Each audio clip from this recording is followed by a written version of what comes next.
Soul is a heartfelt look into the value of our experiences and the negative outcomes associated with obsession. The creators took a huge risk making such a deep philosophical movie. Especially in the current cinema climate, action flicks often dominate the box office. Not to mention, Pixar Studios usually creates movies that are digestible to all audiences. These films can entertain children while still catering to the plight of adults.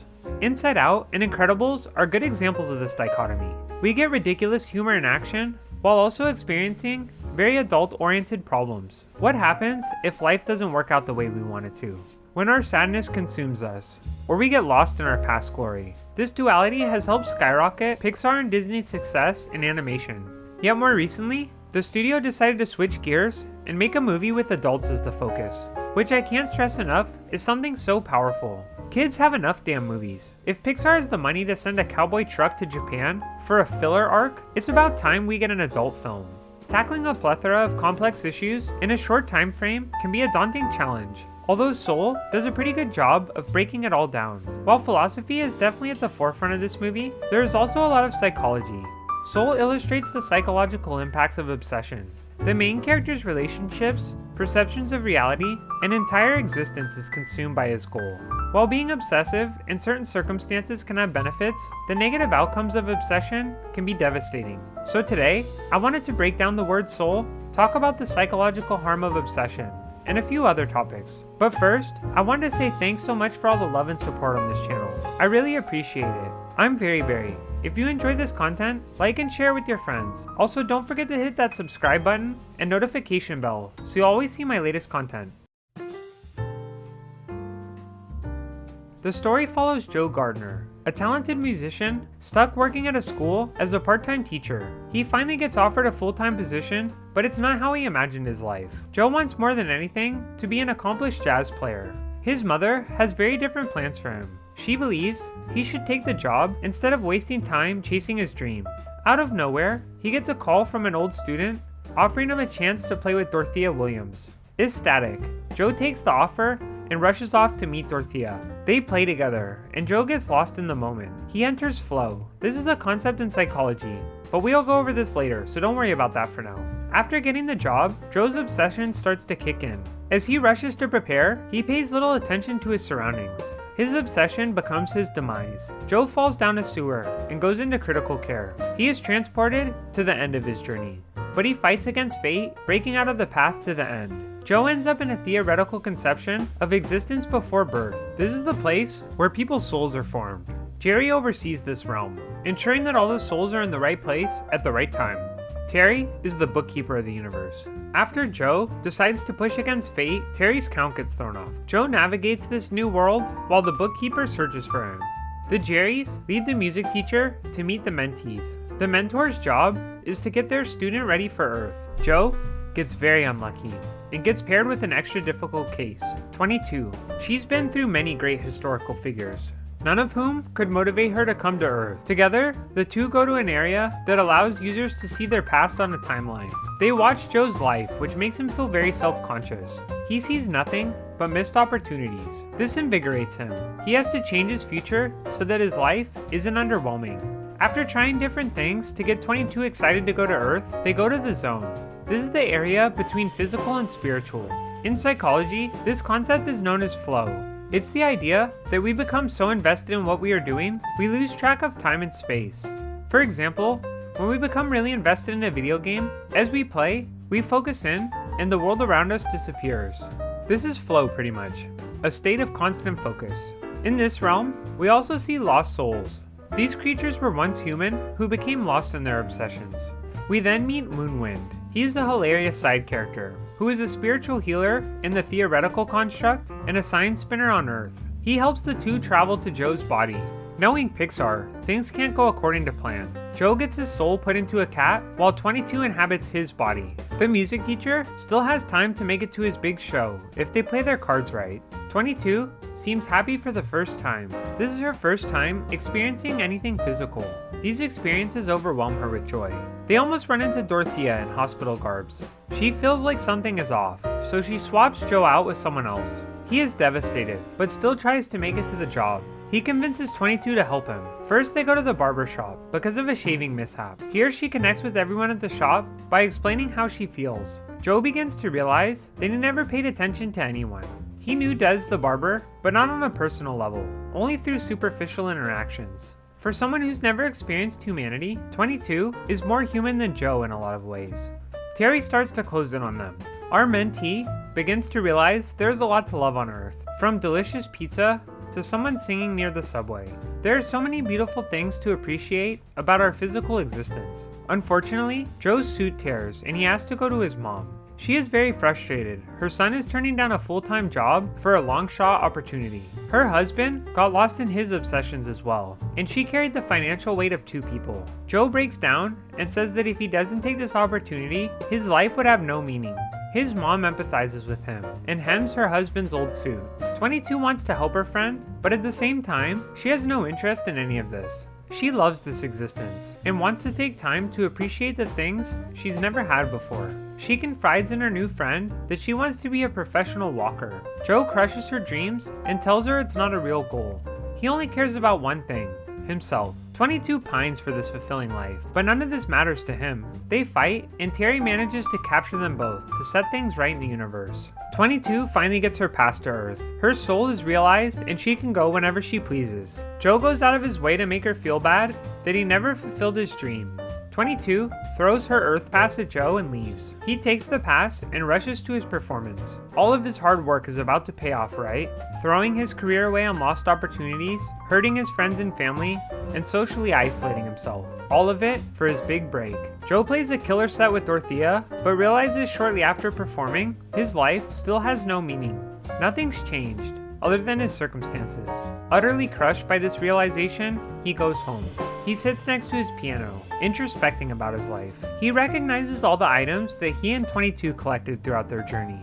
At this moment, Joe begins to play from his heart. His soul resonated with each note. So many moments in his life were powerful in ways he never realized. He forgot how to appreciate the feeling of water against his skin, the sights and sounds of the world, all the meaningful relationships he's forged. These moments mattered to him more than any jazz performance. Joe realizes that his fulfillment comes from his perspective, not his circumstances. He enters flow and accidentally ends up back in the zone. Moonwind tells him 22 is turned into a lost soul. Joe enters her mind to find out that his words hurt her the most. They were the domineering voice that was making her lost. Using an item significant to 22, he helps save her soul. Together, they take one final plunge towards Earth. Joe doesn't care about his goal anymore, only the happiness of his truest friend. Goodbye, 22. Our hero finally accepts his fate. However, a Jerry tells Joe he deserves a second chance. When the piano teacher returns to his body, life is completely different. Instead of pursuing a dream, he learned how to stop and enjoy the moment.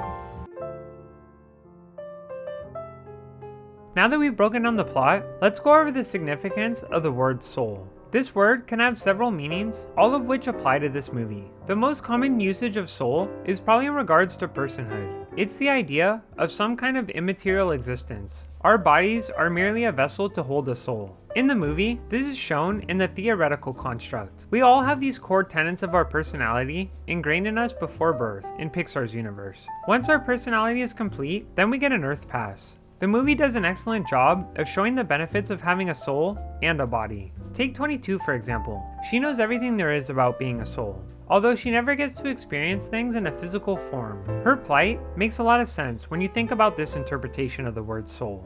How do you know the glories of pizza if you've never tasted it? 22 has no reason to come to Earth because she has no reason to value bodily experiences. It's important to remember that the inverse is also true. Having a body with no soul also breeds a lack of perspective. When Joe's soul is gone from his body, he has no perception of reality. This duality brings us to another interpretation of the word soul. Soul can also mean morality, or doing what's right. Doing something cruel might be considered soulless because the action is a morally wrong thing to do. If we use this definition, then the two characters are opposites. Joe has a body, but he acts very soullessly throughout the narrative. The piano teacher sells his soul for his goal in life, doing whatever needs to be done, no matter who gets hurt in the process, disregarding all the gifts he's been given. Taken for granted his body, friends, and soul. 22, by contrast, only uses her soul. She is very selfless by comparison. She could have easily taken Joe's body and ran off. If it were me, I'd probably run off and get fat eating pizza. But instead, she agrees to help him as long as she can experience fun things. She never focuses on herself until it becomes clear Joe doesn't care what she wants. Even though Joe technically has a soul, 22 is a more moral person, given the context of the film. This brings us to our final definition. Soul can also be used as a way to describe Black culture. An art piece that has a lot of lived experiences of Black people might be considered soulful as an example. In one powerful scene in the movie, Joe explains how the notes themselves feel like they capture the audience. Jazz is a genre of music that is particularly soulful.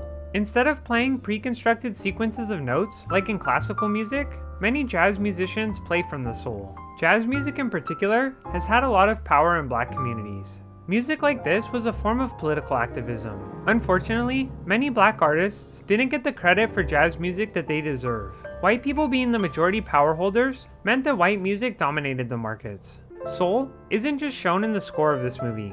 The Barbershop is another beautiful homage to Black culture. Black people would often find refuge from intense racism in barbershops. This was a safe space to be able to share lived experiences with one another, free from judgment. While this might not sound significant on paper, having spaces like this is crucial. When facing crazy amounts of racism, something as simple as a barbershop can be an oasis. One of the most powerful things about the title Soul is that it can convey so many relevant aspects to the movie. Soul is also brimming with psychology. We can see the impacts of obsession in real time. Obsession is the idea of constantly thinking about or fixating on something. Usually, this word has a negative connotation, and for good reason. Obsessing over a certain aspiration can hurt our relationships, happiness, and existence as a whole. Joe's character is a great way to show the negative consequences of obsession. Throughout the narrative, we get this massive buildup for Joe. He works his entire life for his big break. Once he finally reaches his goal, he realizes it's not all it's cracked up to be, which is a sad, yet illuminating reality. Sometimes, our anticipation and expectations around our goal skew our perceptions of reality. Joe's fixation on becoming an accomplished musician hurts his self-perception. What he fails to realize is that he is already a decently well-rounded person. He's intelligent, people like him, plus he's an excellent musician. Instead of recognizing these positive traits, he fixates only on what he doesn't have. Obsession greatly impacts our perceptions of reality. 22 seems like she would be elated to live Joe's life. To eat yummy food, hang out at the barbershop, and listen to music. These amazing things we all take for granted when we obsess about life's struggles.